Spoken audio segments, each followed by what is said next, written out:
योगी जी, एक आखिरी सवाल पड़ोसी मुल्क को लेकर है। हिंदुस्तान समृद्धि की तरफ अग्रसर है। पाकिस्तान के बारे में आप सुन ही रहे होंगे, लगातार नीचे की तरफ जाता हुआ। और हमने तो बाकायदा खबरें दिखाई है कि वहां पर कई पाकिस्तानी हैं जो ये कह रहे हैं कि ऐसी हालत रही तो हमें दोबारा विलय करना पड़ेगा हिंदुस्तान में। क्या राय है आपकी इस पर? देखिए, शेरविंद ने पाकिस्तान के बारे में बहुत स्पष्ट घोषणा की थी कि आध्यात्मिक जगत में पाकिस्तान कोई वास्तविकता नहीं है। तो जिसकी वास्तविकता नहीं है वो तो इतने दिन चल भी गया, एक गनीमत करिए, और धरती पे बोझ ही बना रहेगा जितने दिन रहेगा। जितनी जल्दी वह भारत के अंदर अपने को समाहित कर दे वही देश के हित में है, उनके हित में होगा। ये तो अखंड भारत का नारा आप बुलंद कर रहे हैं। अखंड भारत बनना ही बनना, यही सच्चाई है। ये जो आप कथनी और करनी वाली बात कर रहे थे उसी पर तो आपका ब्लूप्रिंट तैयार नहीं हो रहा है। करने दीजिए, अभी आने चलने दीजिए। अभी बहुत सारी चीजों को भविष्य के गर्त में रखना चाहिए। आपसे इस सवाल का जवाब लेना बहुत महत्वपूर्ण है। ये सेंसिटिव मुद्दा भी है।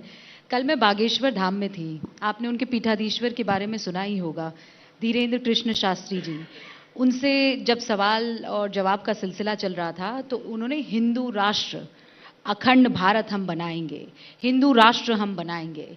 योगी आदित्यनाथ, जो कि सरकार का अहम चेहरा है, हिंदू राष्ट्र को लेकर आपकी क्या टिप्पणी है? और आप इनको दो भागों में भी कर सकते हैं, एक सरकार के मुखिया होने के नाते भी और एक महंत होने के नाते भी, लेकिन दोनों जवाब दीजिएगा योगी जी। देखिए, सबसे पहली बात तो यह कि हिंदू राष्ट्र से हमारा मतलब क्या है। हिंदू कोई मत, कोई मजहब, कोई संप्रदाय नहीं है। यह एक सांस्कृतिक शब्दावली है जो भारत के हर एक नागरिक के लिए फिट बैठती है उसकी सांस्कृतिक नागरिकता की दृष्टि से। भारत का कोई व्यक्ति हज करने के लिए जाता है तो उसका संबोधन वहां हिंदू का होता है, हिंदू नाम से जाना जाता है। अगर भारत का कोई व्यक्ति हज करने के लिए जा रहा है, वहां कोई उसको हाजी के रूप में नहीं मानता, वहां पे कोई उसको इस्लाम के रूप में नहीं मानता, वहां उसको हिंदू नाम से संबोधित किया जाता है, तो वहां तो किसी को परेशानी नहीं होती है। और उस परिप्रेक्ष्य में अगर आप देखेंगे तो भारत हिंदू राष्ट्र है, क्योंकि भारत का हर नागरिक हिंदू है, हर नागरिक हिंदू है। क्योंकि यह कोई जाति सूचक, मत और मजहब सूचक शब्द नहीं है। यह हमारी सांस्कृतिक एकता को, जो हिमालय से समुद्र पर्यंत तक के इस विस्तृत भूभाग के अंदर जन्मे हुए लोग, ये अपने आप में हिंदू कहलाते हैं, उस रूप में अगर कोई लेगा तो हिंदू राष्ट्र से मुझे लगता है किसी को परहेज नहीं होना चाहिए।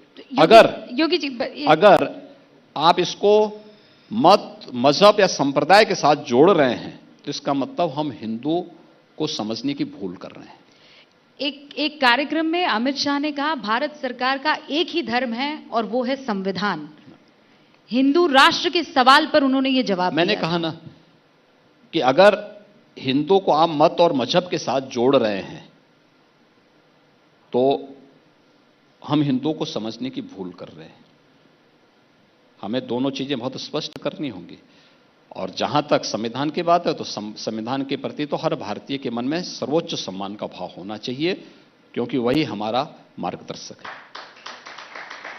तो हमेशा से हिंदू राष्ट्र था, आप ये मान रहे हैं, तो फिर उसे बनाने की जद्दोजहद और कवायद क्यों? भारत हिंदू राष्ट्र था, है और वर्तमान में भी रहेगा, आगे भी रहेगा।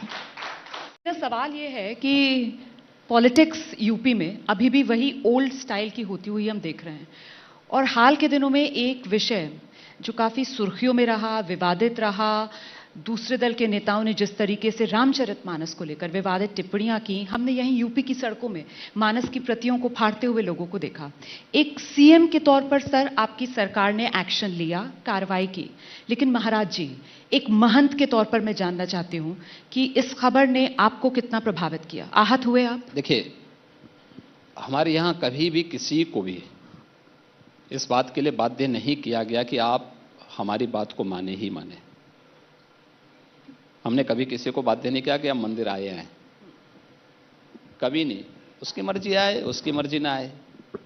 वो माने ना माने, ये उसका अपना तरीका हो सकता है, उसका अपना संस्कार हो सकता है। जी लेकिन मैं इस बात को कह सकता हूं कि जो भी लोग इस प्रकार का कार्य कर रहे हैं, डेवलपमेंट के मुद्दे से ध्यान हटाने के लिए, अपने वजूद को बचाने के लिए उनके द्वारा की जा रही एक छटपटाहट मात्र है ये। जी इसके अलावा कुछ नहीं है ये, इसमें कोई दम नहीं है।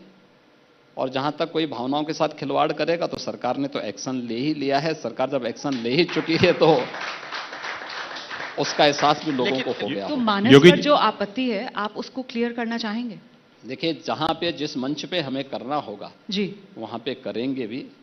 मेरी अकूत आस्था है मानस के प्रति, जी और मानस आज से नहीं, पिछले सैकड़ों वर्षों से भारतीय समाज का एक मार्गदर्शक पवित्र ग्रंथ के रूप में माना जाता रहा है और इसके प्रति संत तुलसीदास जी के प्रति कृतज्ञता ज्ञापित करता रहा है। शर्म आनी चाहिए उन लोगों को जो मानस पे प्रश्न उठा रहे हैं। यह वह ग्रंथ है जिसने गुलामी के कालखंड में भारत को एक नई दिशा दी थी।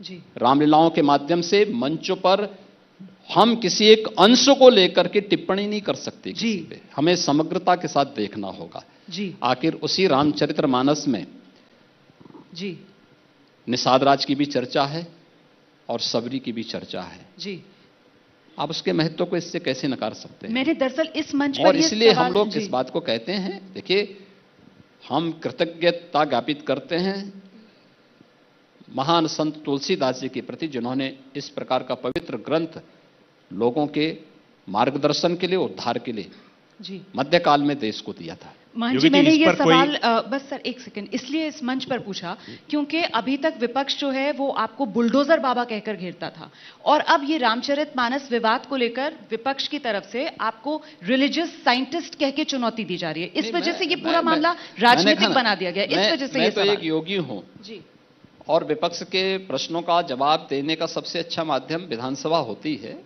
विधानसभा में इसका जवाब देंगे, बहुत जोरदार तरीके से देंगे।